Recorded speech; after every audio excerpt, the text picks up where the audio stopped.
Well, here we are. I am there in front of my computer. I've just been woken up by Mel way over there in Europe, uh, and he is excited.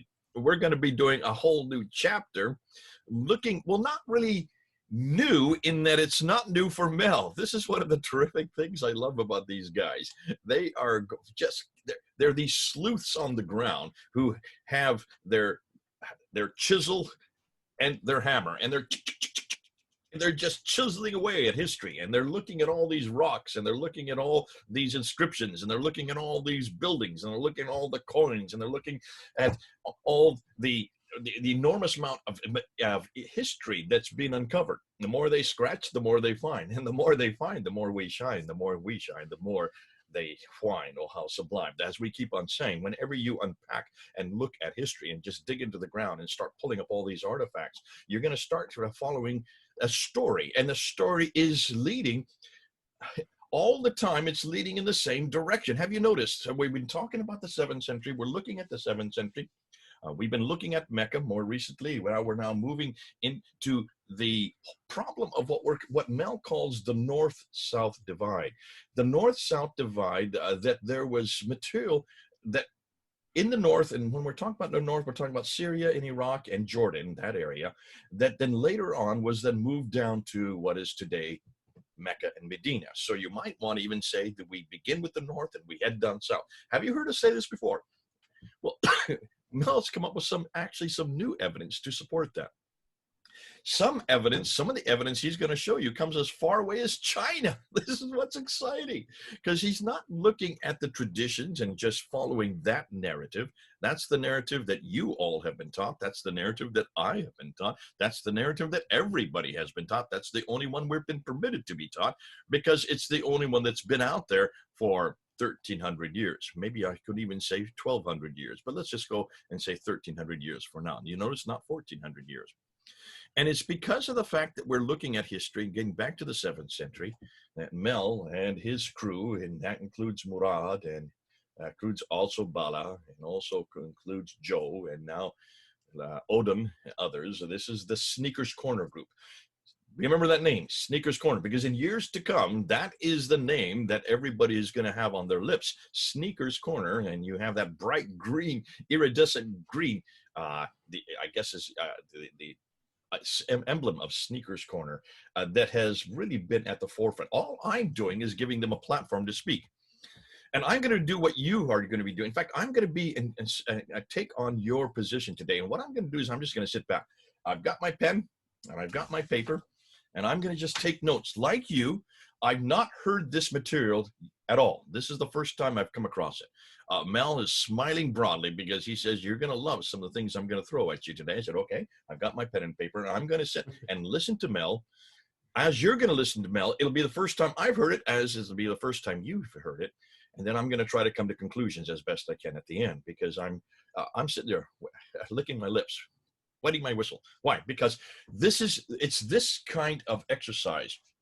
It's this kind of exercise that wakes me up in the morning. Mel had just got done saying that he's probably more excited during this period of his life than any other. This has been the most enjoyable period of his life, not because of COVID, not because of the pandemic, not because of the elections here in the United States. That's probably what most people will remember this year by.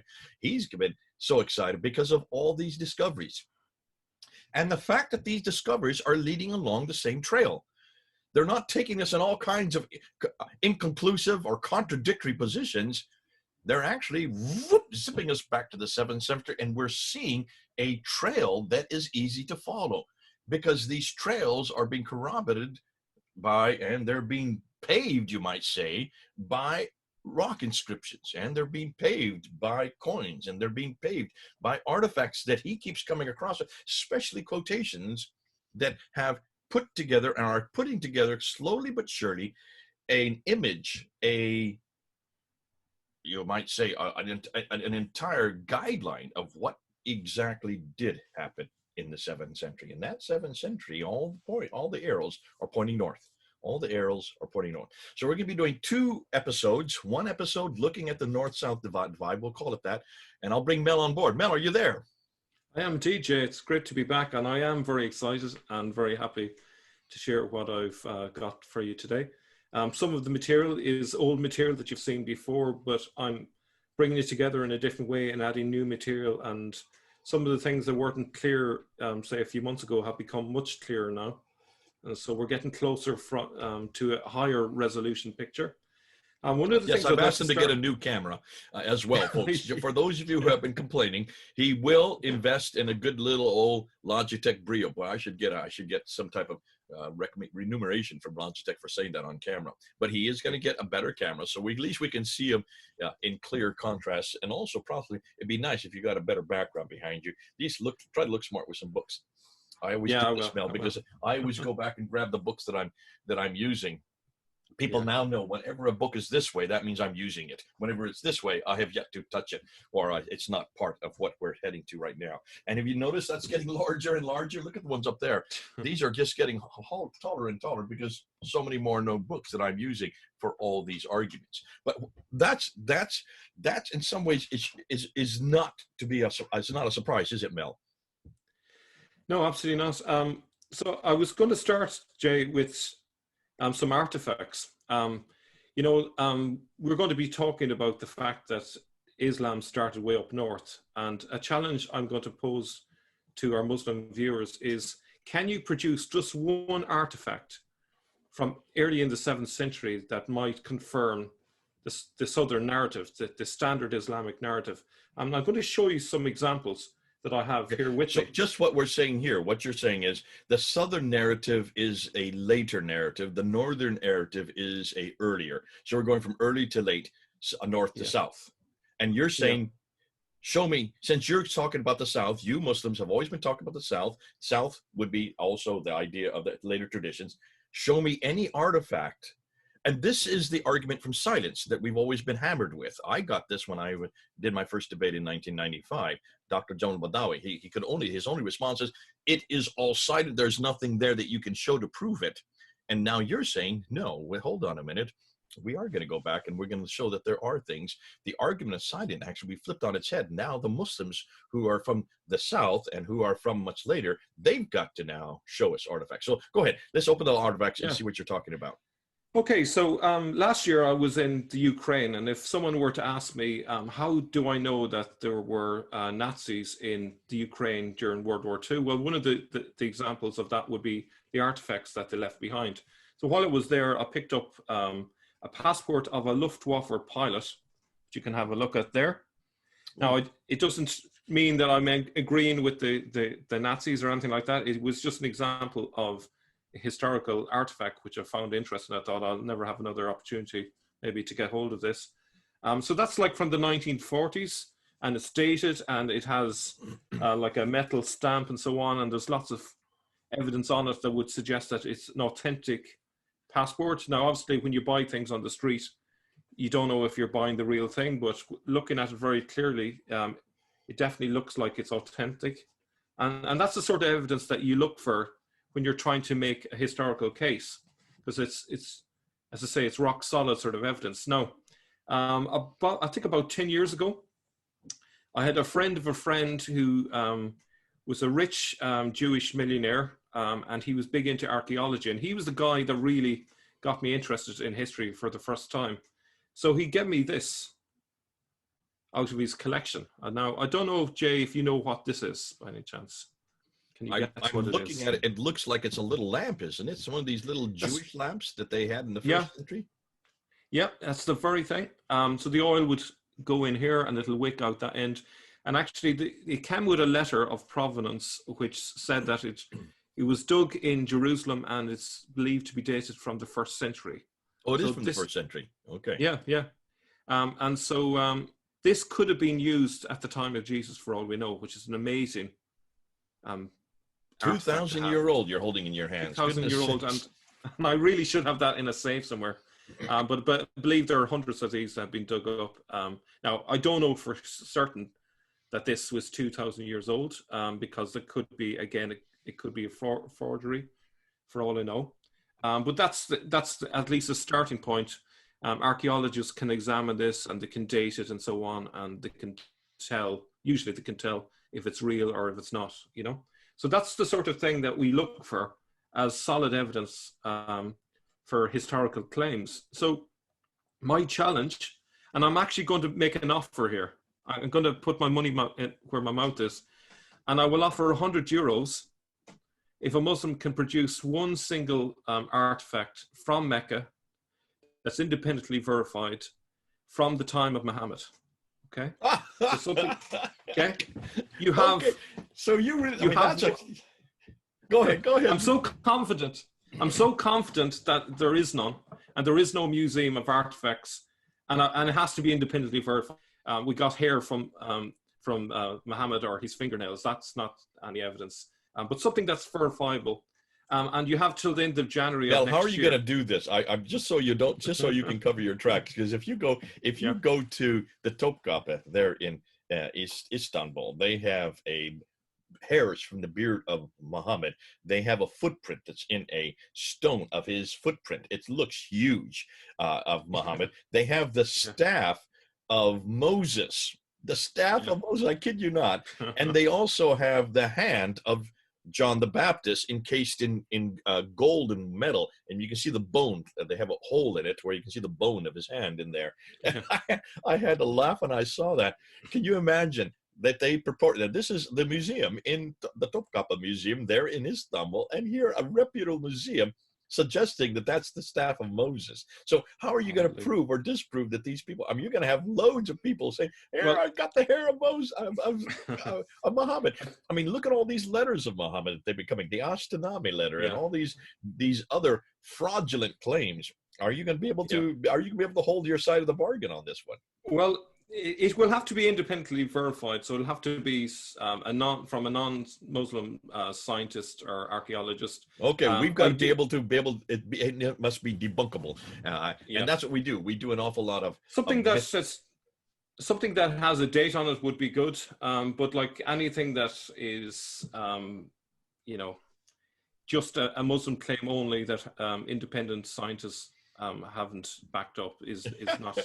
It's not good enough. And it would be, I would never do this because you're going to get thousands of claims now. And there's it's the first one in. So if I do pay out, that's it. You've won your case. It's not going to be. I'm going to be paying out for every case just to make the case clear.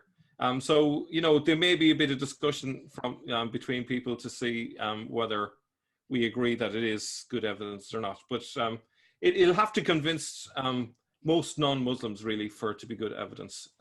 If it is just a superstitious, well, first of all, it's going to have to convince you and me. It's going to have to pass our acid test. And aren't we doing that? We've been called the myth makers by quite a number of people. We're not myth makers. We're myth breakers. We're myth busters. And one of the reasons we can bust and break is because we are actually going back and looking and asking these artifacts, these letters, these suppositions. I'm going through a whole series right now looking at all the claims for Mecca. And I'm debunking every one of them. But the great thing about that, and this is what's fun, it's like sleuth saying we're like sleuths. We're going through and we're looking forensically and we're asking, what is it that's on the ground? What is it back there? What do we know about? And we're looking at maps, and we're looking at timelines, and we're also looking at the artifacts in situ and seeing if these did come from there. What is the provenance that actually supports that? So you're saying they have to prove it, and they have to prove it so that we're convinced that those are artifacts from that time period. And in the same token, we're doing the same thing with all these stories about Muhammad, or these stories about how Islam began. We're demanding the same thing. Yeah. And when you say, when you talk about provenance, it's usually an official way of recording that. When was it dug up? Where? By whom? And so on. There has to be a line of evidence, not just, here's something I've just thrown together last week. Yeah. Okay, good. So you're going to be going into this north-south. Let's go ahead and get into that. I'm kind of licking my lips here waiting for this because I love this kind of material. It is the best thing on a Saturday morning to be listening to is hearing Mel come up with not just his theories. He's going to be coming up with his material to then support what he claims. And we assume that those of you who are listening, like myself, this will be the first time for me, it'll be the first time for you. Do take notes, do comment, get into the comment section at the bottom, and talk about these characters, and talk about Superman. And you're coming up with Superman? Is that what you're going to start with? Yeah. This is the kryptonite. Okay, I'll let you get into it. I'm going to shut up so you can go ahead and start with it. Go for it. God bless you. Let's see what you have to show us. Well, what's his name? Luke Slexter. you can see he has loads of books in the background. I suppose that would be probably closer to the truth of it. But Muhammad is essentially like an Ubermensch. He's a Superman for Muslims. So I thought it's a suitable analogy to use. And so what I'm going to suggest really over these two parts is history is Islam's kryptonite. And at the same time, I would say that no one should be afraid of the truth. No one should be afraid of the 7th century. What have Muslims got to be afraid of? So before we get into the meat and bones of this, I just want to acknowledge the work of a number of people. Murad, who's explained to me the significance of the Tayyaya and who first proposed his own version of the Iraqi thesis over a year ago. Joe and Odin, who have each come up with an alternative explanation of how the Quran came about via preachers. An idea that recalled a discarded and forgotten idea I had in early 2018 of monks addressed as Rabbani in the Quran and the clear impression of dialogue between people. This amazed me. Someone a few weeks ago said, Mel, are you aware that you mentioned about this back in 2018? And I had completely forgotten this, an old video I had made. And I think I had made the video just days after going through the Quran. I don't know if it was the first or second time. And so wrote down my impressions, made a little video of it, forgot all about it, and then went off searching things and completely forgotten this idea. So Joe and Odin basically has a similar idea. And I was amazed actually that I had it there and I dropped it and moved on to other ideas. But anyway, Professor Peter von Sivers regarding the centrality of the Ghasnids and the Lakhmids, and I had an interesting email exchange with him, and he was a very important sort of person along the road, and also books by Robert Hoyland and Robert Spencer, who have been invaluable really in terms of clarifying a lot of these ideas. So just explain Robert Hoyland and Robert Spencer, well, the two Roberts. Why we have two Roberts in that who have written books, and we have two Dans who have also done other readings. We have a lot of the same names. So who is Robert Hoyland and who is Robert Spencer? Robert Hoyland is, I suppose you could call him an Orientalist. He speaks many languages. 18 languages. Is it 18? Wow. When I say speaks, you don't speak these languages because these languages are no longer spoken. Understand. He reads and writes 18 languages. Yeah. So the two key books in particular from Robert Hoyland that have been very important for me is In God's Path, where he explains the origins of Islam, looking at the historical background. And the other one was Islam as Others Saw It, which contains multiple sources. And I've been working my way slowly through that. Here's Islam as Others Saw It. I got it right here. And I don't have the cover on it, but you can see it is a tome. It is very big. You can get this on PDF, by the way. If people want to get it, just go ahead and Google it online, and you'll see it. It's up there. But it is a treasure trove, as Mel is saying. In fact, a lot of the stuff, you are putting the page numbers as we go through so that people can go right to those page numbers to make sure that you are saying what Roy Hoyland was saying. I did know Robert Hoyland. I've been in his office. I've met him when I was in London doing my doctoral. When I started my doctoral thesis, I visited both him and Dr. Patricia Kroner, and he was at Oxford University at that time. And he's very laid back. He's one of these kind of characters. When you meet him, he's not what you would think as an academic.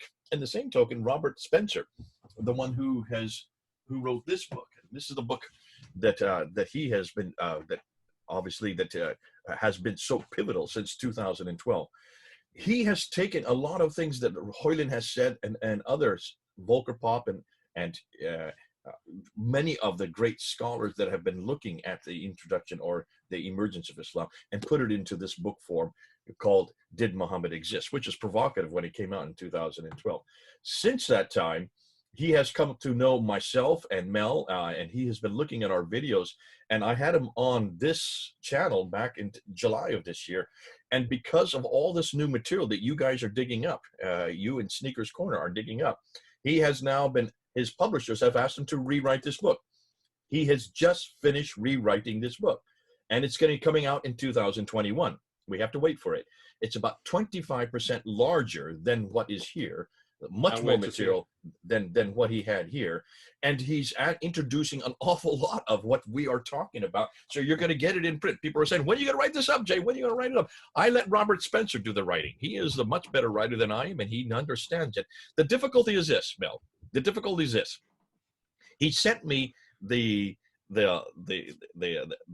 parchment of it, the pre-publication copy. Yeah. I sent it by email for me to look it over. He just wanted me to give it a peruse over, and then I've just written a forward for the new one coming out. And he said, "Tell me what you think." And I looked at it and I said, "Robert, you're already out of date. This is the difficulty. As soon as you write it down, even this video, as soon as we upload it up on the internet, it's already out of date." It's a good problem. I'm not worried about that, but it is a little frustrating because you know that you're going to be coming up with some other material that's going to not just controvert it, but even add to it. So in knowing that, and this is why it's important that we put the date. We are the Saturday before Christmas when we're putting this together. So what is today? What date are we talking about? We're talking about the 19th of December. What we're saying here in the 19th of December, Mel, could you not probably hand over heart, you probably would say that in another week or 2 weeks or even a month or maybe 2 months, you'll have some new material that's going to add to it. So don't Absolutely. hold us and say you're lying when we say something in another 2 months that may even contradict what we're saying today. That's one of the difficulties when you're virginal and you're the first in this area and you're the first that's coming up with it.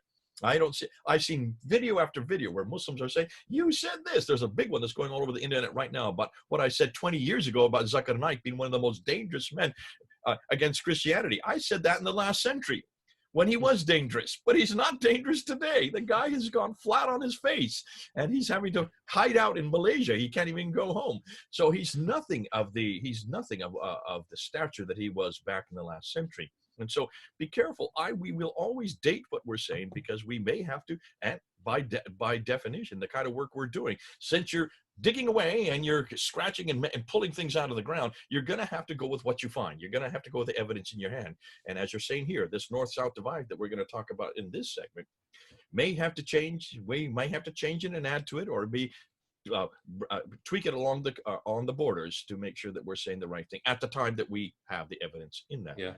I definitely think Robert will be doing a third edition of his book in a couple of years. And a fourth, and a fifth, and a sixth. And I said, listen, this is, whether you like it or not, Robert, you're going to be our spokesman. You're going to be our pundit. You're going to be our writer. And he just loved that. He says, listen, I just love what you guys are doing. I just sit back and I just benefit. In the same way that I benefit, Mel, because you come and use my platform to get it out to the whole world. But then we use Robert Spencer to write it down in a book form so people can read it and have it in their library so they can sit it up on their shelves, and hopefully their books are going, his book is going this way, so I keep his book this way because I'm always referring to it, going back to it along with Hoyland's. Anyway, that's enough said. I think people understand. We just need to put those caveats in there so people don't hammer us later on saying that we're not lying or contradicting ourselves. Yeah. Jay, this fits completely in with what you've just said. My current view as of December 2020 is the following: 4 points.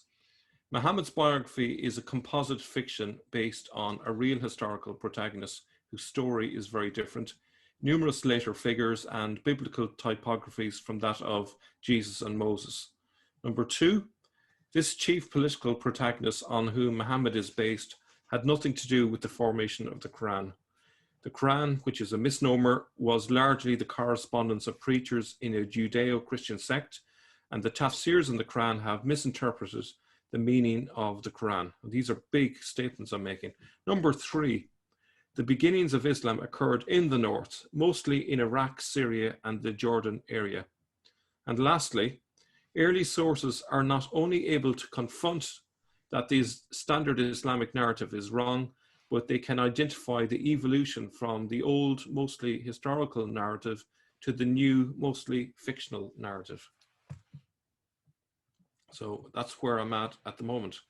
Wow, so those are big. I mean, what you're saying there is very big because you're actually going into these, and if people could just remember these 4 points, that the idea of Muhammad's biography is a composite, that this 7th century Muhammad has nothing to do with the 9th century Muhammad. Maybe that's the best way to put it. The 7th century Muhammad is nothing like the 9th century Muhammad, and that the beginning of Islam occurred in the north, that we're going from north to south, and we're also going from Ibn Qabisa to the Muhammad that we finally get in the 9th century. And then the last one is that these early sources that you're coming across, all this material that you guys at Seekers Forum are coming across, it not only confronts that standard narrative, but also helps us along the building blocks, gives a building block to how we came to those. So, and I think this has been a question that many of the viewers keep coming up with. Help us to put this all together, because we're getting confused. Are you saying it's Petra? Are you saying it's Iraq? Are you saying it's southern Turkey? All these different things, these different places on the map. Are you saying it's the 6th century, 7th century that things start to change to the 8th century? What are you saying? Because we're throwing so much new material at them. What you're going to be doing, and I think this is one of the nice things about this particular segment, you're going to show that this did not happen immediately. It happened and evolved slowly. But as you watch and look the trajectory, you will see these early sources take you on the trajectory. We can now are starting to put it together, and it is flowing, and it does not confront each other. It does not contradict each other. It complements the almost all the material that you've been coming across. I think the hardest thing maybe for some people to accept is the idea that Muhammad had nothing to do with the formation of the Quran, and I think that's the biggest one. Because once you make that's a pretty big one for a good reason. You've just shut down everything that Islam is dependent on. The Book of the Man. I mean, you can see why they're gonna be an awful lot of people that are angry with you what you're doing here, because you're not only just taking on the man itself. You're not just taking also the whole emergence of this quickly growing second largest religion on earth. You're also confronting that which this man was supposedly sent to earth to do, and that is to receive this revelation. You're hitting both the book and the man simultaneously.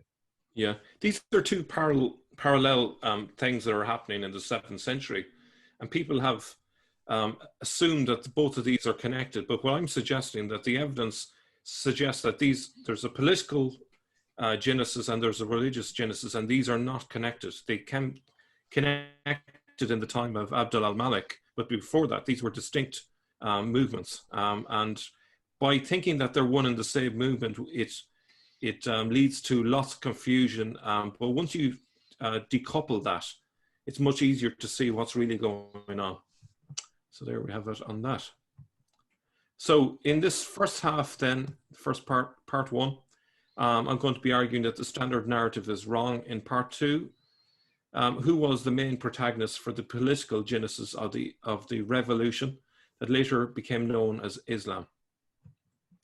So part one, the standard Islamic narrative is wrong.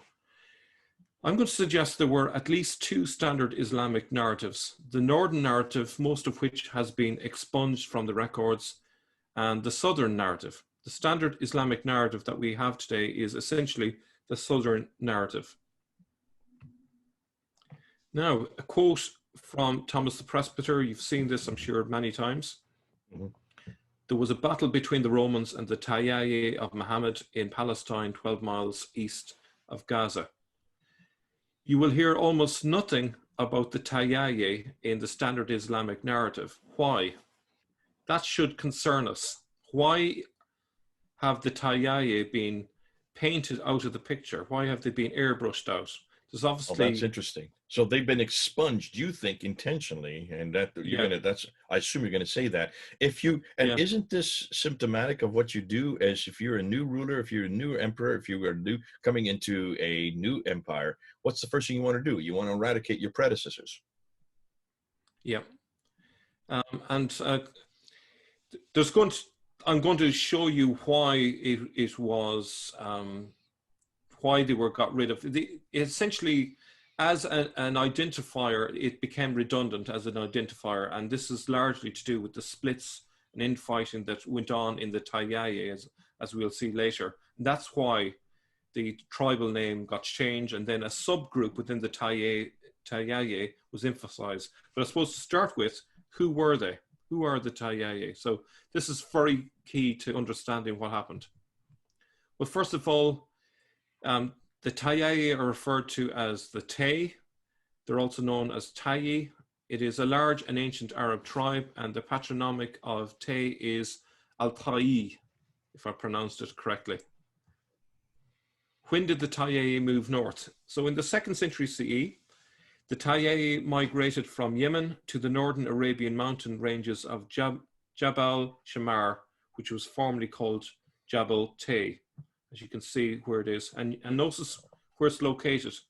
which is south of Petra, and this is going to be key because, as we'll see in a moment, they'll move further north from there again and spread Let me out just into interject real that whole quickly. region. Is this Edom? No, Edom is further north than this. So you're talking a few hundred miles further north. So if you take, say, the letter M there of Shamar, it's above that again. So Okay, so these people originally came from Yemen, way down in the south. What is today Yemen? What used to be the Hadramaut back then. I have to keep on saying that so you don't get hammered by people that say you don't know what you're talking about. Yemen is the modern day reference for what used to be the Hadramaut, that southern area.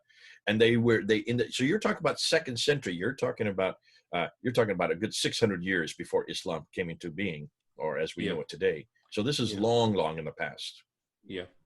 So like their connection with Yemen has pretty much gone at this stage by the time of the 2nd century, and they would have a vague memory of their connections with Yemen. Maybe they maintain some form of trading connection, maybe perhaps, but beyond that, they're now identifying themselves as a northern tribe from the 2nd century onwards.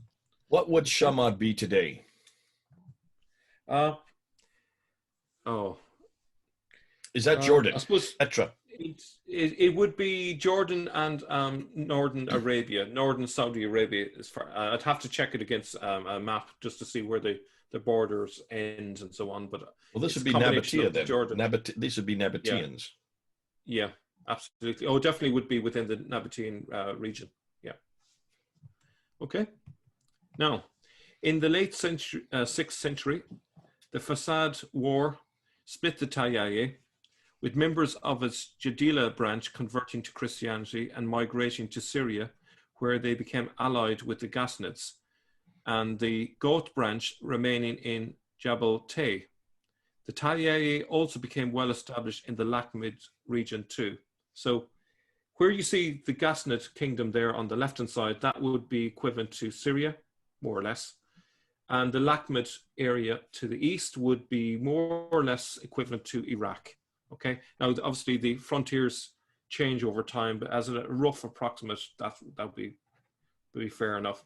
The Ghassanid kingdom obviously covered the Jordan area in modern day Middle East. Okay. So essentially, what you have there is you have the Tayyaye that are spreading north and then having an influence in those areas. Now, the Tayyaye identifier became a less useful marker of identity over time as splits increased, as we'll see. The Tayyaye were split during the first fitna, with those based in Arabia and Iraq supporting Ali as caliph, and those in Syria supporting Muawiyah. Nonetheless, a branch of the Tay under Kataba ibn Shabib were among the leaders of the Abbasid revolution, which toppled the Umayyads in the middle of the 8th century. The Tay fared well under the Abbasids, producing military officials. So as you can see, they may have split, but they continue to have an influence. So we're talking about 660, because that's when Muawiyah comes to power. Yeah. So 650, 660s. Yeah. Okay. Now what's interesting, we can see where they're dominating.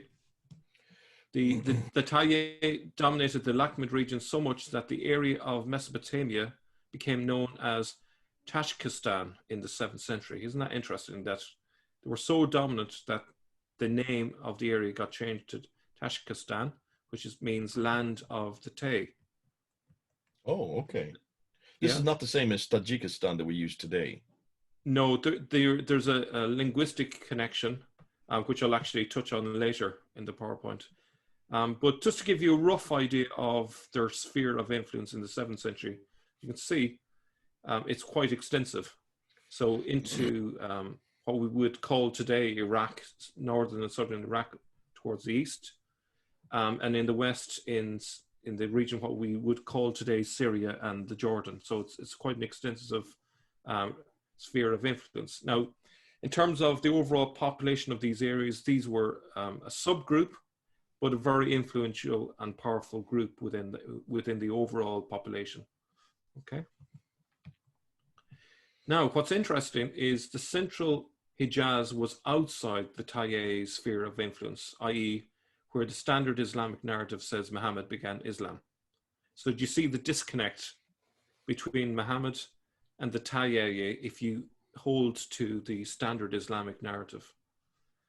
So we're kind of see how in the historical sources we're seeing a link between the Tayyi and Muhammad, and yet in the standard Islamic narrative, there's an obvious disconnect there. It's a hole in the narrative, to use a very famous person's words. Becoming less so as the days go on. Yeah. Early sources indicate the standard Islamic narrative doesn't square up with what actually happened. So the northern narrative are you implicitly implying that the standard Islamic narrative is a sin? I love the word you're using to incorporate that. Your acronyms are bursting with information. I'm sure that's not lost on the audience. I couldn't resist that one. I was too. You're waiting for someone to jump in and say that too, weren't you? I was. Yeah. I'm a bit of a joker. Right. The northern narrative. This is the earliest narrative, and traces of this earlier narrative survived long after the newer narrative took over. So this is going to be key. Okay, so let's build up this narrative then. So these early sources give an indication of the information that was available at that time and would have been part of the overall narrative and the overall sort of knowledge that people had at that time. So Thomas the Presbyter, you have the dates there. It's dated to 634. There was a battle between the Romans and the Tayyi of Muhammad in Palestine, 12 miles east of Gaza. Now, the reason for the early dating of this 640 CE is because of the precision of the dating there. It's clearly very close to the time. And we see that the Tayyi is connected with Muhammad. Now, note the group he's associated with, the location of the event, which is, as you can see, east of Gaza, and to a lesser degree, the source of the information, Mesopotamia, because that's where it was written, are all indicators that it's up in the north. Isn't that interesting? Okay. Note also the name or title given, Muhammad, is spelt with a T, which indicates it is a Pahlavi word, which is the language of Sasanian Persia. So we're getting a hint really here that there's a Persian link, there's a Persian connection, and everything about this suggests that Muhammad is linked to the north, even though this is a very short source. So there's a lot in this, and it's easy to overlook so much of the significance of this. Now, just so people are understanding, when you're saying Romans, you mean Byzantine. The Byzantine, yeah. They would have been still called the Romans into that era. In fact, if we were to use Byzantines, that they would know what we're talking about. The Byzantines are what we call them now, but back in those days, they wouldn't have been referred to as the Byzantines. Just so because people will probably say, you're not saying this is all happening in Italy. No, this is happening. This is the Byzantine Empire that was headquartered up there in Constantinople. Yeah. Okay. And then we also have the fragment on the Arab conquests, which is written even earlier, 636 AD. And many villages were ruined with killing by blank. We don't know what was written there, Muhammad. And a great number of people were killed and captives were taken from Galilee as far as Beth something. So again, why does it mention Muhammad in such a northerly location? And what's interesting, the later tradition scrubs this from the record. He never enters the promised land. Why remove this? Isn't that interesting that they have got rid of this? And in the standard Islamic narrative, he, a bit like Moses, he sees the promised land but never enters it, and Joshua takes over. So that's interesting. Okay, so this is 636, another reference. Where is this fragment that you're talking about, this fragment there? This was written in the front of a gospel. I believe it was a Syrian gospel. And it is a contemporary reference. It's believed to have been written in the same year, 636. And it's about... Exactly is this Muhammad? This is the Ilyas ibn Qabisa? I presume so. It doesn't give us enough information, but we'd have to assume that this is ES. And Can the you then evidence, understand how this supports what we've been saying? This has been another question that has come up on the writing of Sabaeus. Sabaeus refers to a Muhammad who kills an awful lot of people. Well, this would be supported by this fragment here. yeah, absolutely. Again, I don't know if you put those two together, because now when people say, there's a proof of Muhammad, no, it isn't. That what Sabaeus, the Christian cleric, is talking about is this Muhammad. This is the 7th century Muhammad. This would be supported by this fragment as well, if if the date is 636. Muslims can't get around the fact that in the Islamic standard narrative, Muhammad never goes to Syria, apart from in his childhood, which we'll grant. Well, we're talking about the conquests. He's meant to have died before this. He's meant to be dead and buried in 632. What's he doing alive in 636, according to this source? This. And I think in the Sabaeus documents, he's in Jerusalem. That's, again, too far north. Yeah, absolutely. So, you know, we're seeing a picture here that it doesn't fit with the standard narrative. Now, there's lots of contradictions, and it's very hard to try and put together a consistent narrative, because there's contradictions. We don't understand exactly why there's contradictions. Maybe some people get it wrong, maybe they get their dates wrong, and so on. But clearly, when you gather all the sources together, it's painting a different picture, and it's painting a northerly location. Well, it's painting Muhammad. The same picture. It's just different from the sin that you're talking about, standard Islamic narrative. Okay. Yeah. Now, it might surprise many that an area in northern Iraq and Syria had been referred to as Arabia a long time ago. Now, this obviously may not be news to most people, but for some it might be new or news. Pliny the Elder, as far back as 79 AD, refers to let me say this right, Osroene and Commagene as Arabia. So those two areas in the middle of the map there, which are way up in northern Syria and northern Iraq. So he referred to that as Arabia. And Plutarch calls Abgar II an Arab philarch, and Tacitus calls Abgar V a king of the Arabs. Now, Abgar was ruling out of Edessa, which you can see city up there in Osroene. And this is quite strange for us, because we think of Arabia nowadays as being just Saudi Arabia. But the notion of what was Arabia and who were the Arabians changed over time. And this is something that we have to grapple with. And it might be partly got to do with the fact that with the Southern narrative, our conception of where everything happened got changed. But we see here from nearly 2,000 years ago, references to Arabs being way up in the north. Okay, and this is what we're talking about is Syria. That's the area you're looking. I mean, it looks like almost southern parts of Turkey. Yeah, it would be. Yeah, actually. Odessa. There's Odessa. That's southern part of Turkey. So we are way far north. And when we say Arabia, we think of Saudi Arabia, which has only been around since the 1700s. So even that is something that we need to be careful that we try to get the names that were used, and also put it on a map. Thanks for putting it on the map so we can see that that Arabia would include all this northern area. Yeah, and the Romans, I think it might have been in the 2nd century. I stand corrected. Would have divided up Arabia then into the 3 regions. The Yemen area would have been called Arabia Felix, and then the central area would have been called Arabia Deserta, which means abandoned Arabia, because there was almost no one living there. Which is all the more part of your whole thesis, isn't it? It's all abandoned. Why is it that Islamic traditions have incorporated and put enormous amount of sophisticated villages and towns and cities when there's nothing there? That's why the Romans said it. It's deserted. Yeah. And way up north, then they called it Arabia Petraea, in connection with Petra. The importance of Petra. There you go. So Nabatean. I love this. Absolutely. We should get a map and put that up there and keep reminding people everything about the later narratives is great for the 9th century, but absolutely hopeless for the 7th century. Yep.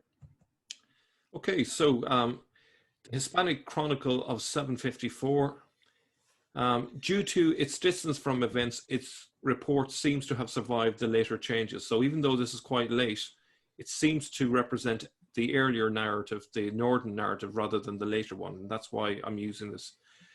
The Saracens rebelled in 618, the 7th year of the Emperor Heraclius, and appropriated for themselves Syria, Arabia, and Mesopotamia, more through trickery than through the power of their leader Muhammad, and they devastated the neighboring provinces, proceeding not so much by means of open attacks as by secret incursions.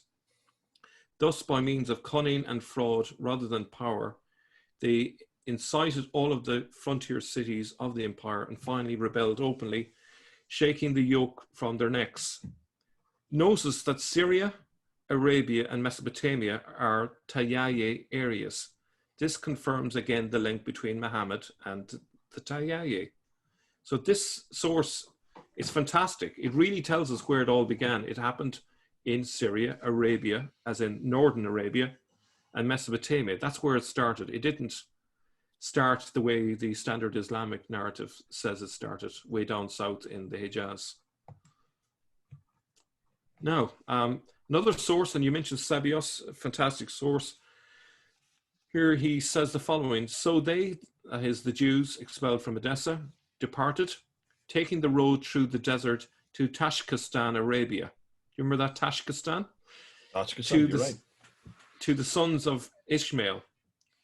The Jews called the Arabs to their aid and familiarized them with the relationship they had through the books of the Old Testament. In that period, a certain one of them, a man of the sons of Ishmael named Mahmed, became prominent. Mahmed taught them to recognize the God of Abraham. He ordered them all to assemble together and to unite in faith.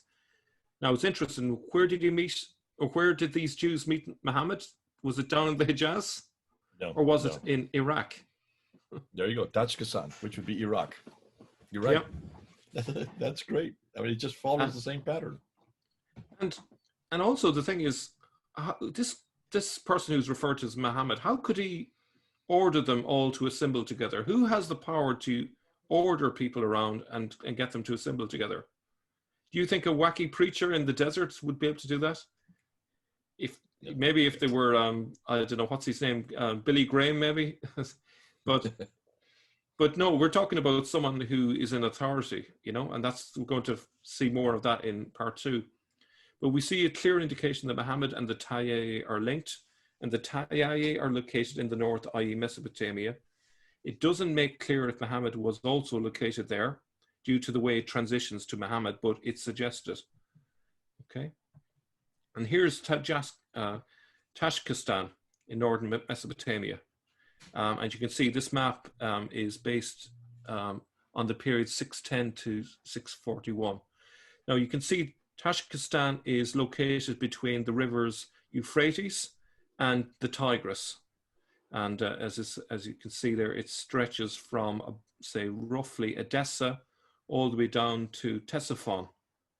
Okay. Now, we will come back to the most likely candidate for who this Muhammad was in part 2, but let's move on. This is a source that has become very famous in recent times on the channel, the Byzantine Arabic Chronicle of 741. This is the last. That's the Byzantia Arabica that we've talked about quite a bit, for those who are just wondering. Yeah. So this is the last vestige of the old northern narrative. It's 741.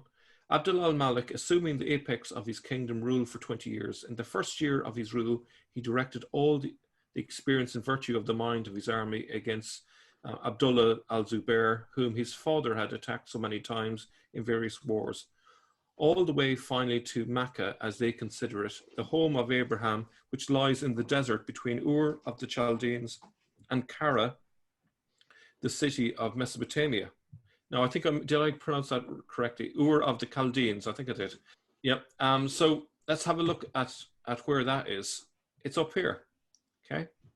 At least according to my reckoning, in those days, as just to recall, there was no knowledge of Ur being in southern Iraq. In those days, they would have presumed that Ur was in the same location as Edessa. But whether we take Ur as Edessa, the location associated with Abraham's birth according to local folklore, or if we take Ur to mean the location in southern Iraq, either way, Mecca would be somewhere in Syria or Iraq and not in the south. And this was a piece of evidence that Murad pointed out to me in his early version of the Iraqi thesis. So the idea that that Mecca existed somewhere between Ur and Karhe.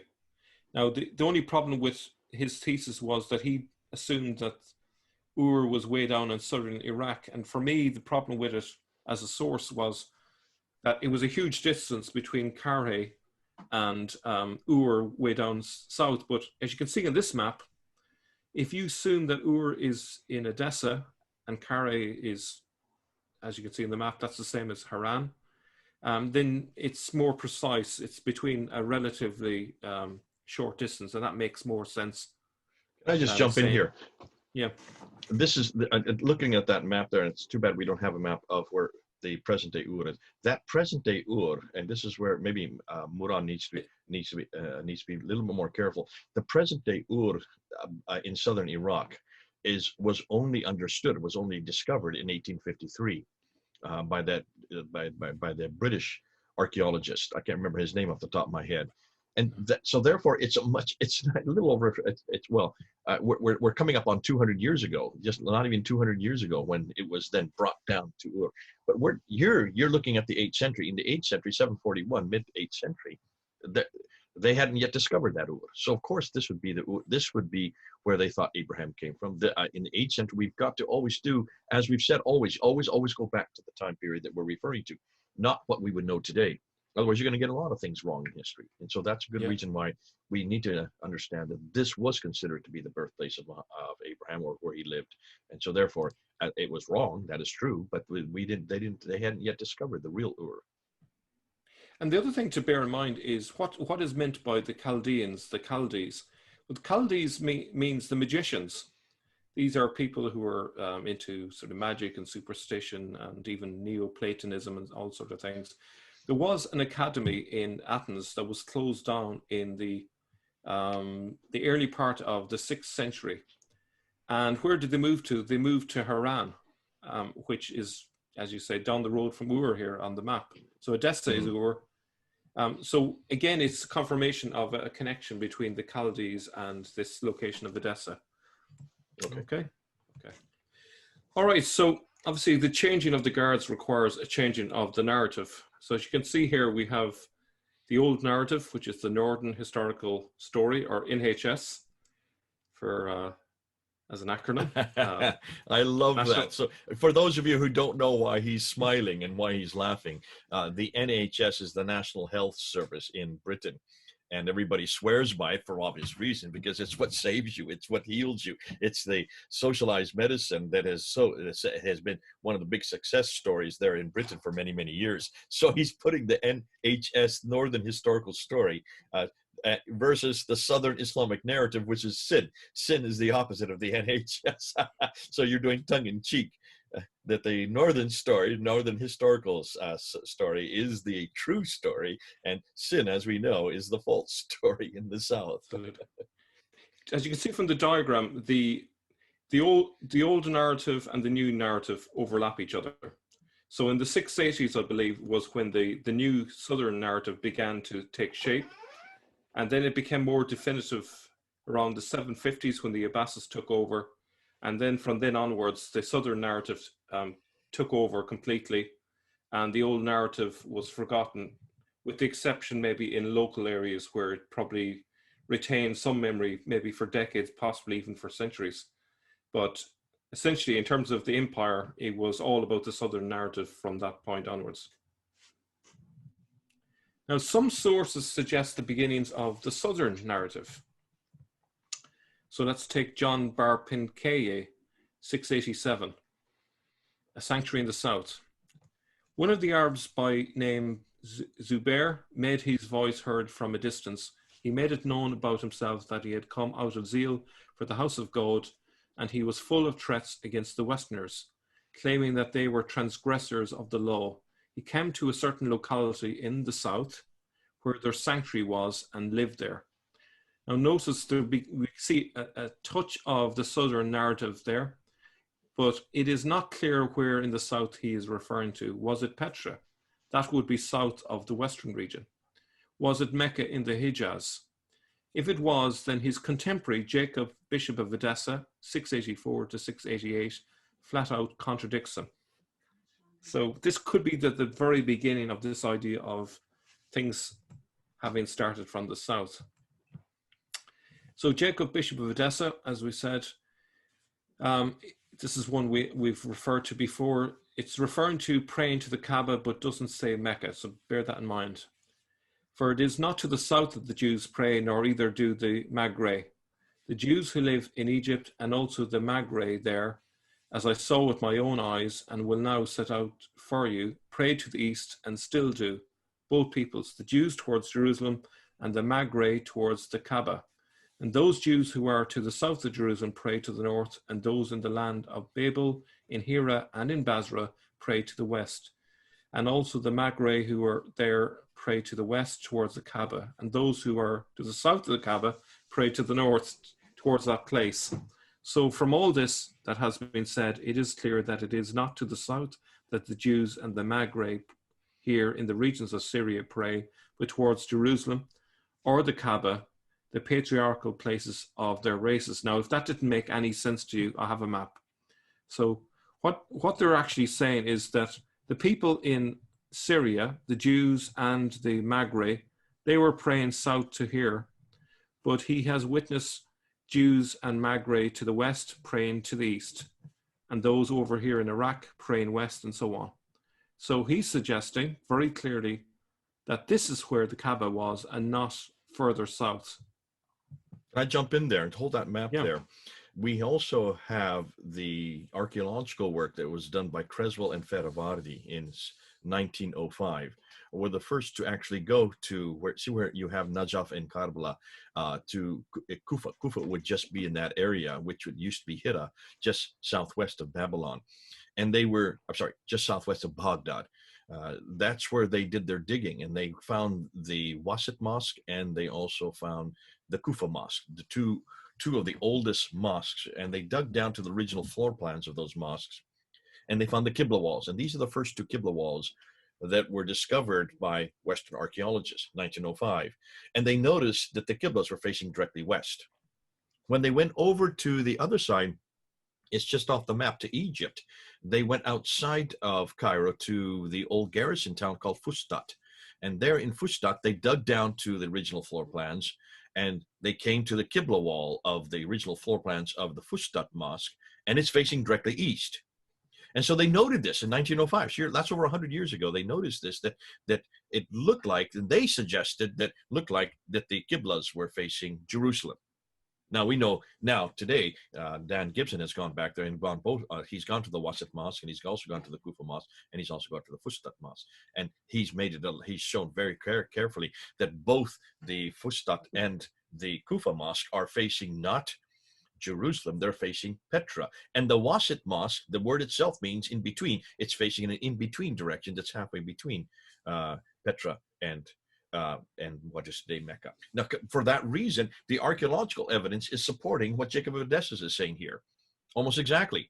Jacob of Edessa would not have had GPS to know exactly where they were facing. He just assumed it was Jerusalem, but he was off by 3 to 5 degrees high, because back then he wouldn't have anything. He wouldn't have known better. And so that's why it's fascinating today with GPS coordination. We know that actually they were not facing Jerusalem. They were both facing Petra in this case. Yep. Now we move on to the Chinese sources. So Dashi, also written as that in Chinese characters, was the Chinese name for the Arabs and the Muslims in Persia and Central Asia in general. The name first appears in sources of the Tang period as Duoshi or Duoshi. The word is derived from the designation of one particular Arabian tribe called Taye or Tay that was in Middle Persian transformed into Tajik or Tazi, the origin of the state Tajikistan. So this is the connection with Tajikistan. Another explanation of the word Dashi is the Arabian word for merchant, tajir. So it's interesting, there's a connection there between merchant and tayaye. This will come to prominence later. Perhaps the idea that Muhammad was a tajir, Pahlavi for a merchant, stems from him being a tajir in the sense of being of the Tay tribe, right? So when we see in the sources sometimes Muhammad being referred to as a merchant, perhaps, and this is a hunch, that maybe the word that's been used is the word which means that he's a member of the Tay and not necessarily a merchant. So this is perhaps the origin of this whole story of Muhammad being a merchant, and that ties in with the wider Islamic narrative of Khadija and all this trading, and he was an honest guy and all that. Maybe this is built on a mountain of sand, and it is based on confusion about the word tajir. So it's a possibility. Good stuff. A different story appears in the 750s after the takeover of the Abbasids. Now, this is very key because this is a smoking gun. You know, we're sometimes accused of a conspiracy theory because we're saying that there was an old narrative and a new narrative. But what if even the Chinese noticed this in the 750s? Well, this is exactly what we find. The Dashi, or the Taiyei, sent an envoy to China in 751 with a story of how they came to power. After 651, the Dashi sent envoys 3 more times, 701, 705, and so on. However, the Tang government noticed something peculiar, something odd, when they received envoys during the years of Zijie, 756 to 758 AD. They were told a completely different story of how the Dashi were founded. This time Muhammad's name appears, and the story this time is like the standard Islamic narrative we have today. The Chinese were confused, so they recorded both story versions, which is great that they did. Isn't that fascinating that at the time when the Abbasids had taken over in the 750s, suddenly the Chinese noticed that the story had changed. So, and we're talking about 756 now. This last one, when the Tang government notices something odd, and that's between 756 and 758. Yep. So there's obviously something going on there. Why have the Abbasids changed the story? And I would suggest that one of the reasons is they're not going to be bragging about the Tayaye now, because they have been in a conflict.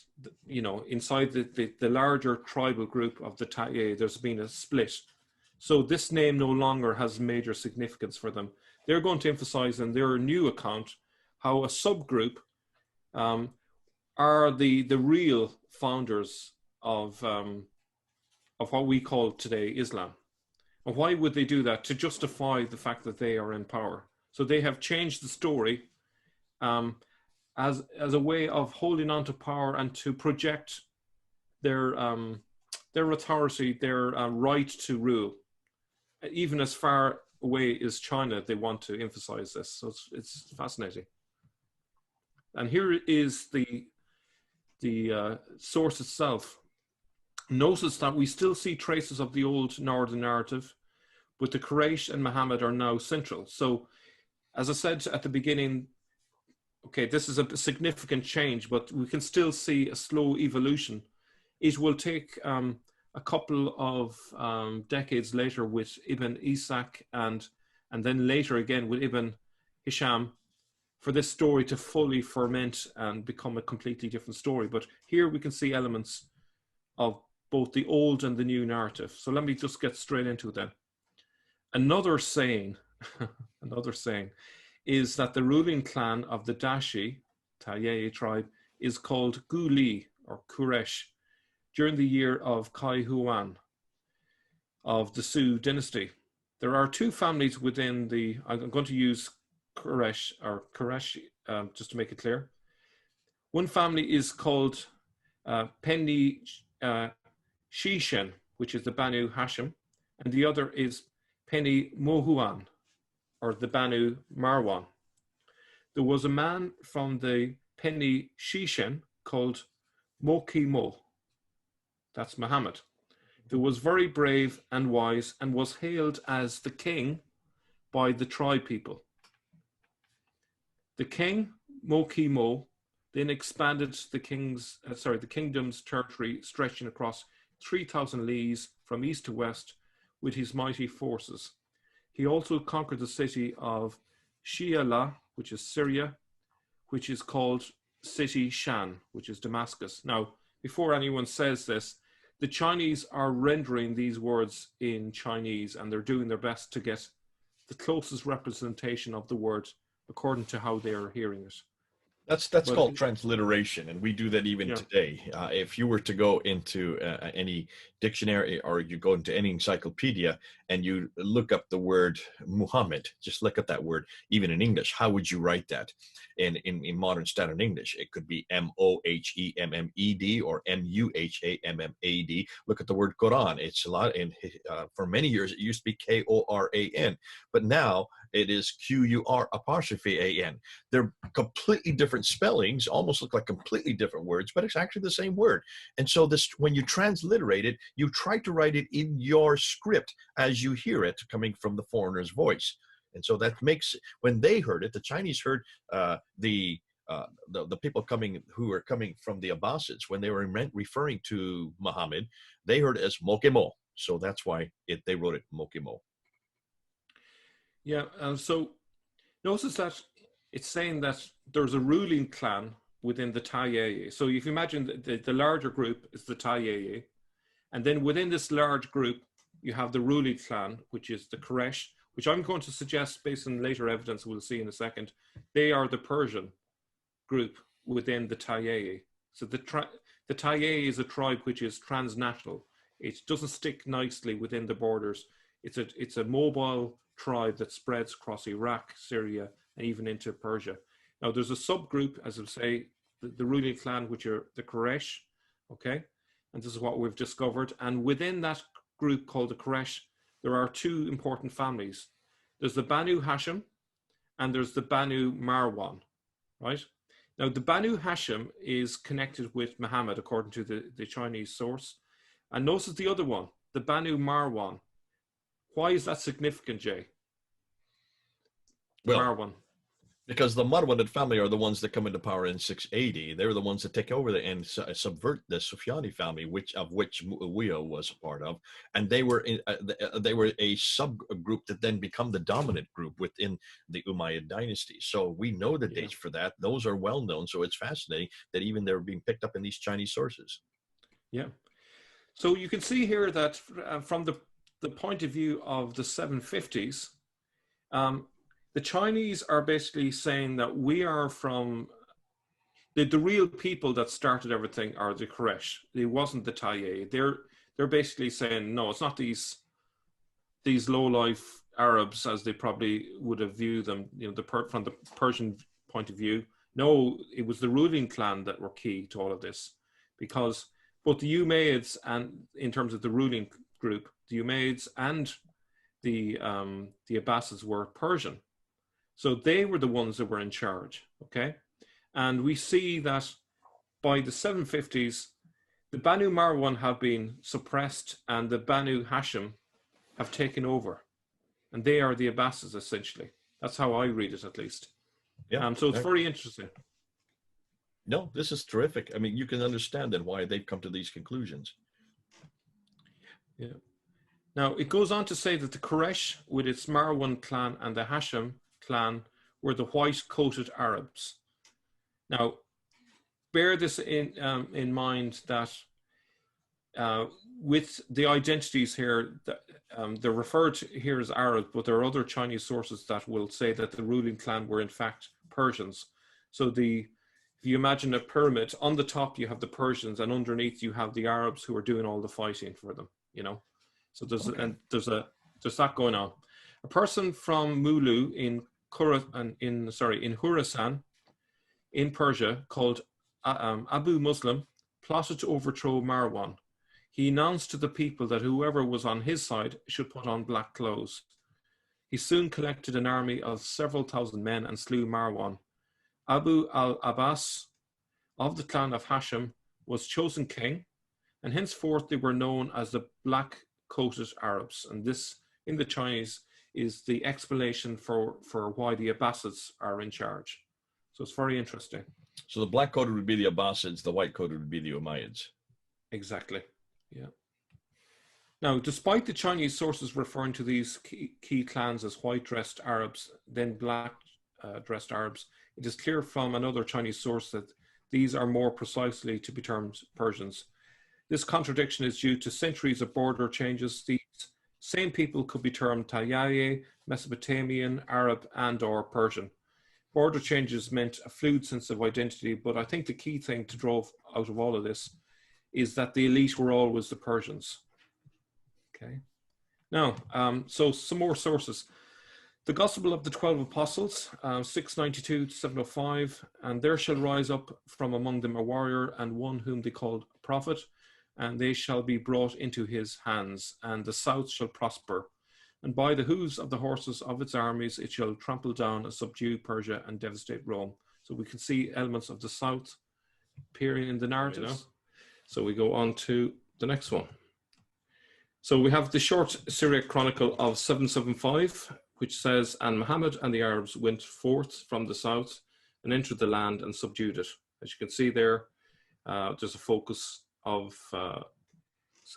the south there. And then we turn to the Chronicle of 1234.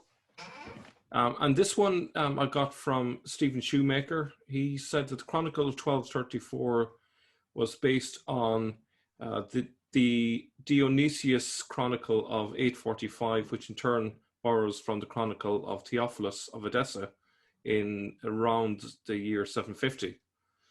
So, have to take that with a pinch of salt, because it's the source based on a source based on a source. But it says anyway, therefore this Muhammad, while in the measure and stature of youth, began to go up and come down from his city Yathrib to Palestine for the business of buying and selling.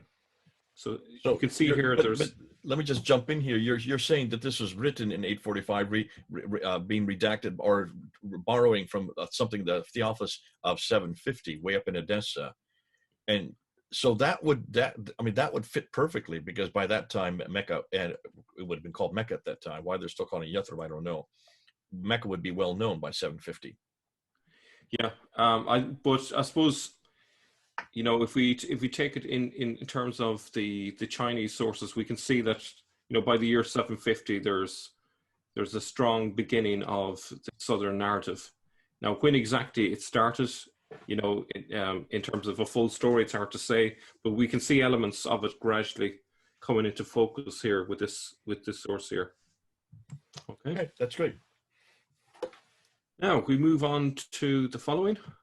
With the rise to power of the Abbasids, the southern narrative was supported and the northern narrative was suppressed. Mecca in the Hijaz offered many advantages. It was a clean slate on which to write their new story how they liked it. Islam's Persian origins could be erased. The Quran's origins as the patched together writings of a Jewish Christian sect with its Idumean or Petra links could be hidden and replaced with a tale of an ignorant prophet who got it all sent down by an angel. Islam's origins as a rags to riches tale was preferable to a Persian oligarchical power struggle. What better way to stop the Arabs rebelling against the Persians than for the Persians to lead the way and then to remake their first leader into an Arab? Arabs then think they are in charge when it is in fact still the Persians. So that's how I see this move down to the south. It suited the Abbasids. They could rewrite history the way they wanted it. They could ignore the early stories about the Tayyaye, and they could say instead that it was the Quraysh, which is their clan, that was the instigators from the beginning. So it suited them down to the ground.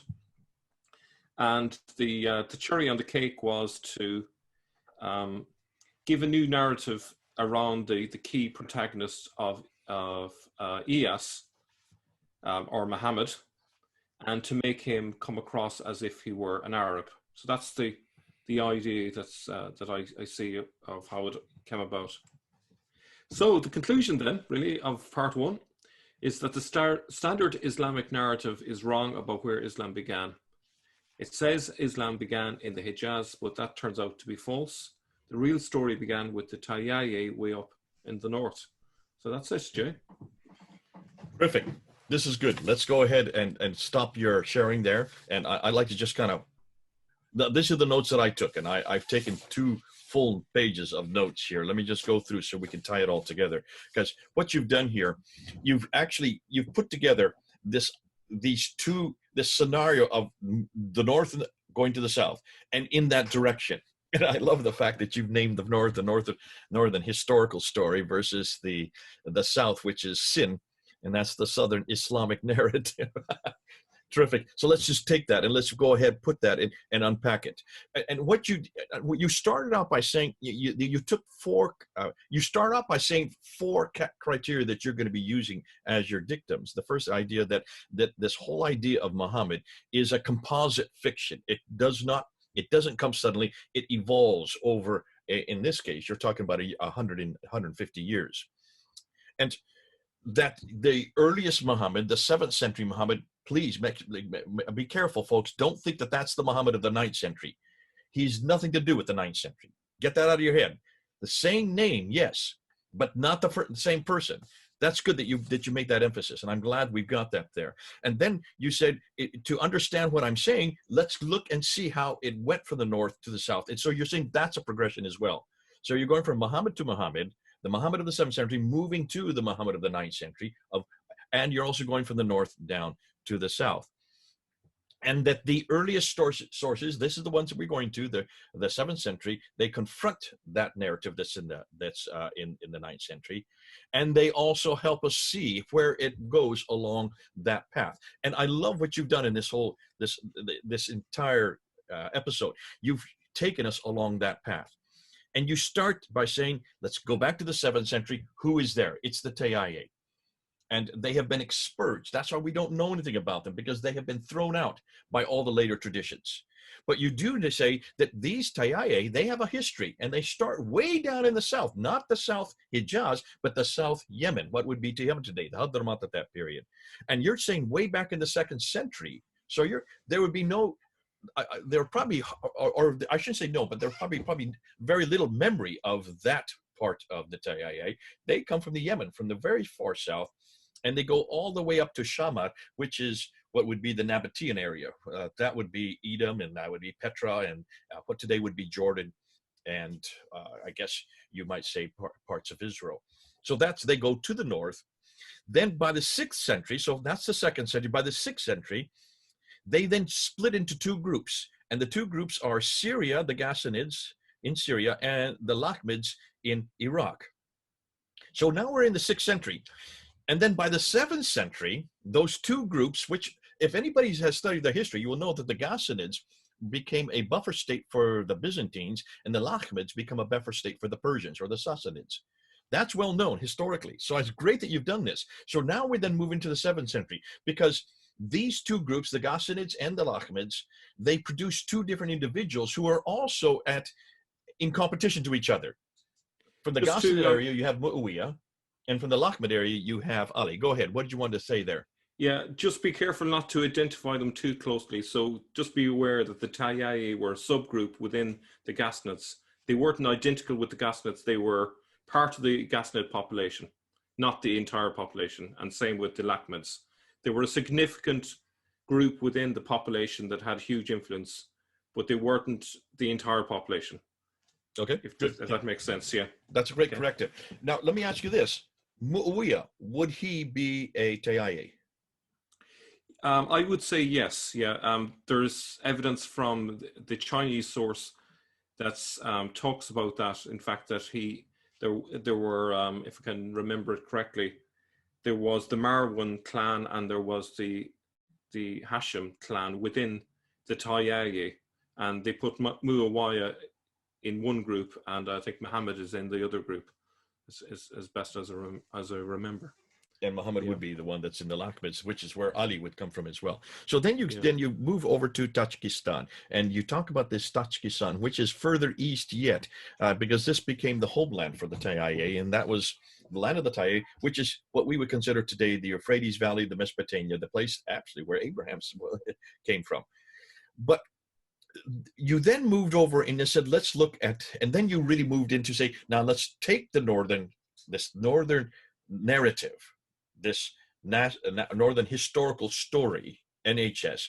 Let's look and see what historical support we have for this. And I count 1, 2, 3, 4, 5, 6 different supports you gave. Let's go through them real quickly, just to remind ourselves. You started with Thomas the Presbyter in 640, who refers to the Tayyi.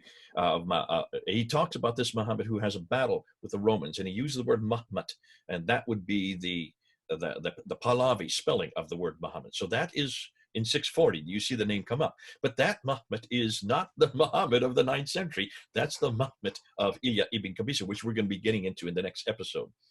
You then move to 636. You kind of bound back 4 years with a fragment of Arab conquest.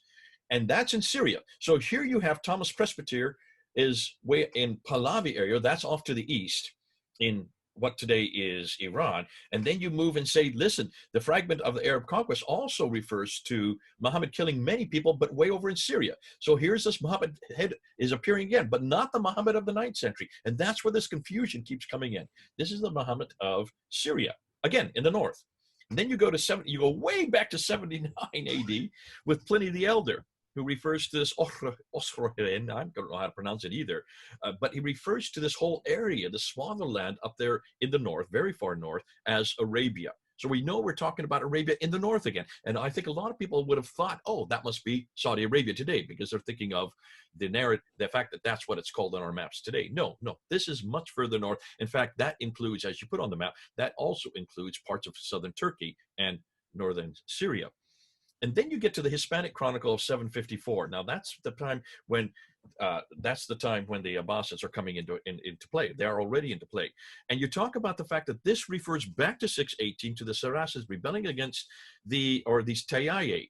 They rebel against known as the Tayyi, and they are, according to this chronicle, they are in Syria, Arabia, and Mesopotamia. And that Arabia, of course, as we know from Pliny the Elder, would include Syria. So that's much further north again. And that their leader is Muhammad again. So there's the gay. This is why you're leading up to what we're going to be doing in the next episode. The fifth evidence you come up with Sabaeus in 660s. Sabaeus, well known, he talks and he does use the name Muhammad, but he says this Muhammad, and he refers to him as, again, part of the Tayyi and in Tajikistan. So that again shows that this Muhammad we're talking about is a 7th century Muhammad. He's not the 9th century Muhammad. And then number 6, you come up with the Byzantia Arab Chronicle. You call it that. I know it as the Apocalypse of Pseudo-Methodius Continuata Arabica. It's a huge name, but it's become so famous because Patricia Crone made it so famous from 741. Which refers to Mecca. Of course, people have jumped on that saying, that's the Mecca. Even Patricia Crone says, that's the Mecca we're looking for. No, it isn't. Because as you've pointed out, that Mecca is way up in Edessa near Haran, which is in southern Turkey. That would have been where most people in the 8th century, well, all the people in the 8th century thought that Abraham was born and grew up and spent his life. So that's why it makes sense then that they was known as the land of Abraham. Too far north because the real Ur has not yet been found yet. Was not been found until the 1800s. And that's where you say that the beginning of the sin comes in, or the southern Islamic narrative starts to introduce. And I love what you did by putting up that graph of that timeline there, because you said there's a bit of an interlap between the northern NHS and the SIN coming in later on. So the NHS starts to disappear once the southern Islamic narratives comes in, and that starts to take over. But there is a little bit of interlap, and you're putting it at the date around 680 is where the southern narrative starts to be introduced. And what's great is you start with someone like John Benkari. And I have 1, 2, 3, 4, 5, 6 again proofs that you brought forward to help understand that evolution of the southern narrative. And you start with John Bar Benkei in 687, who refers to Zubair, who, remember, was the governor underneath Abdul Malik, lived in Petra, rebelled against the governor, against Abdul Malik, and destroys Petra and takes the Black Stone with him. And as he takes the Black Stone, and we haven't really got into the Black Stone yet. We need to do that, Mel, because what we're now finding out is the Black Stone is always where God's presence is. So when you take the Black Stone with you, you take God's presence with you. So when he then flees to the south, you can see then all the pilgrims follow him. They want to go where the Black Stone is. Now, that's a whole nother time. But what you do say is this is the beginning then of that movement down south, where now everything moves south. And then you give the example of Jacob of Edessa, who writes about this. Some people, you put it to around 688. Most people put that document to 705. Again, 8th century. And that he's talking about the fact that the people over there in Wasit and in Kufa are paying west, and those in Egypt and Fustat are playing east. And he thought in 705 that this was Jerusalem. He was off by 3 to 8 degrees, as we now know today. Nonetheless, that's the understanding, because it's obvious that they were not playing south. It was where they should have been praying for. So already you can see now that he's locating this further north. Nonetheless, the Chinese then come in, and this is what I love. You're bringing in some extra Quranic material, and what makes this so powerful is that they would have no agenda. They are neutral observers, not observators. What a terrible word. Observers. As neutral observers, you can trust them better, and they also would have not had any doctored material. By virtue of the fact that this is all coming out of China, there'd be no way that the Abbasids could control this. They would not have been able to eradicate it. And so that's why in some ways they're much more objective. Being more objective, they're the better people to look at, to see, because they are noticing that there's a difference, and they're seeing and they're saying that there is a difference between the north and south again. And what do they say? Well, they talk about these people from Tayei. They call them Dashi, and they you talk about their name Dashi, which is the Chinese rendering of Tayei. That again, it's transliteration. You would not pronounce it. They would not pronounce it the same way we would pronounce it, but that's how they wrote it. And that they have envoys that come in 705, 711, 741, and then 756. And that those who come in 705, 711, 741 say one thing, and that is that this is all much further north. These are the Tayei they're working with. But when they come in 756 to 758, under the Tang government, everything seems to change. And there's a difference in their envoys coming, and they're saying there's a big change going on now. And they're saying they refer to Muhammad by name. Now they're referring to this man named Muhammad by name. They talk about the Qurayshi who are introduced in their documents. And they're mentioned that these Qurayshi, who they call Guli, you can see the transliteration, and they don't call him Muhammad, they call him Mokemo. Mokemo would be the way they pronounce Muhammad. But they talk about these Quraysh who are the Persian elite. They are the Persian elite. They're off in the east, and they're referring to that. That should wake us all up, because now we're seeing that the Abbasids, who are from the east, they are from much further north. They hate the Umayyads. We now see that. And the Chinese are actually showing where this sequence happens. It happens somewhere between 741 and 758. Well, who comes to power between 741 and 758 but the Abbasids? They take over power in 749. And they are the ones that take the headquarters from Damascus and bring it down to what is today Baghdad, called Ctesiphon back in those days. So that's amazing. What you're showing here, see, you're listening it for the first time, and you're actually showing, from looking at all these documentations that you have been able to glean all over the place, Mel, you're actually recreating what I've already known, but didn't know how to put any bones, any meat to, because I only had the bare bones. You're putting the meat to it by showing the documentation that supports it. I've always known that there was a difference between the Umayyads and the Abbasids, and you can see that immediately, because why would you take headquarters up in Damascus, which has been the headquarters all the way since the time from 622? Why would you take it down to Baghdad over there in the east, unless, of course, you are bringing an entirely new empire? The Chinese picked this up, and it's there in their documentation. They would not have an agenda here. They're just writing what their envoys are coming back with and what they're noticing. And they're noticing that these people in the east, they're in Baghdad and further east, they are Qurayshi, they are Persians, and they refer to them. Now, do they refer to them, or are you referring to them as the white coats, black coats? They are actually the Chinese themselves are actually describing what they wore. So that's in the sources. And I have an image for you to make it clear for everyone. So you imagine a chessboard. You have the white pieces on one side, they are the Umayyads. On the other side, you have the black Okay, pieces. those They are are the the Abbasids. Abbasids. Okay. And So white piece the chess, in their pawns, cases, they say, coach, in your case, let's just use a Chinese chessboard to even make it more yeah, clear. and the pawns are the Arabs. All the elite are the back row. The kings, the Okay. queens, the knights, they are the powerful ones at the back. The Arabs are the pawns. They are the cannon fodder for all of the Okay. Persian That's an interesting way to put it. moves. That's the way I would describe it. So it's fascinating how you're bringing this whole Chinese element into it. I love you're doing that because that makes your argument so much more powerful because of the fact that they don't have an agenda. They are neutral observers. There's no reason why they would lie. They would not try to doctor the material for any political gain on their part. They're just noticing and they're putting it out there. And what they're noticing is there is a difference. There's a change between 741 and 758. And then you bring in the Gospel of 12 Apostles in 705. That precedes the Chinese material.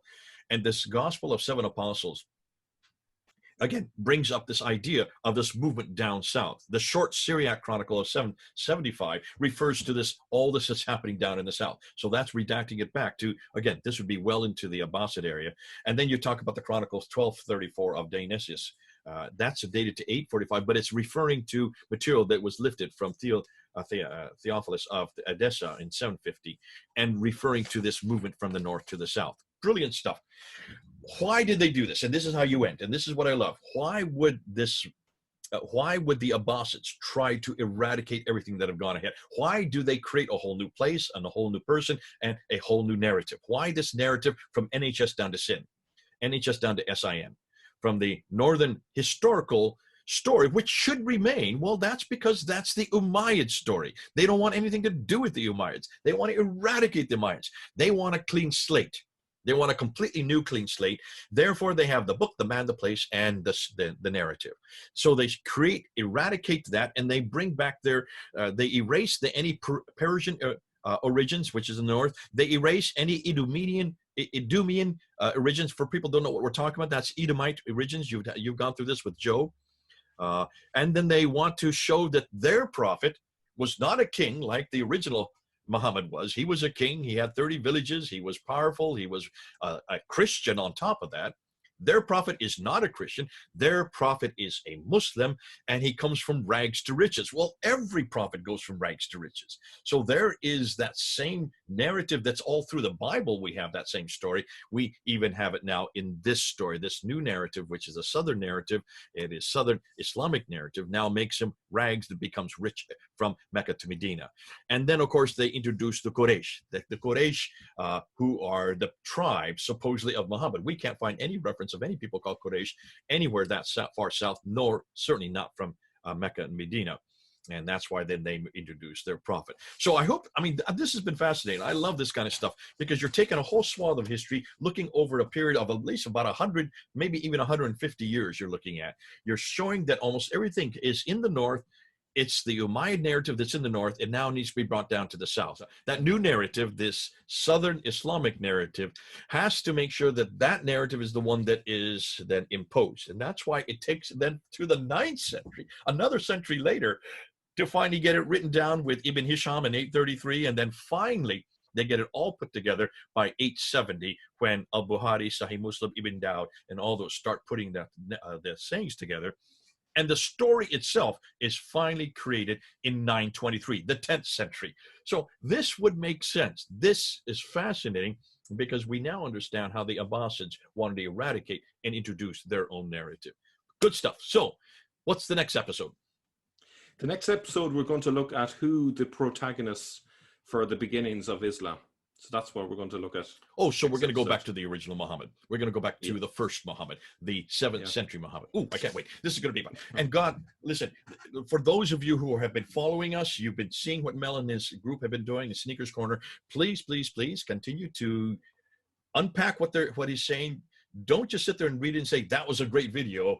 We love what you're doing. Say, what is it about that you're finding that is helpful to also hammer us? Try to get us, put us on the back foot. Try to see if you can find any chinks in Mel's armor. He loves that. this is what he thrives for, and this is why he stays up late at nights, just to make sure that he answers all your questions. We're going to stick this up there, throw it up there, and then we're going to wait and see what kind of response we get from you all. God bless you. This has been fun, Mel. Thanks so much for coming on board. Okay, this is Mel right over there over in Europe, and me here in the United States. We're about 3,000 miles apart, but isn't technology great? We can sit there, still talk to you face to face. Over and out.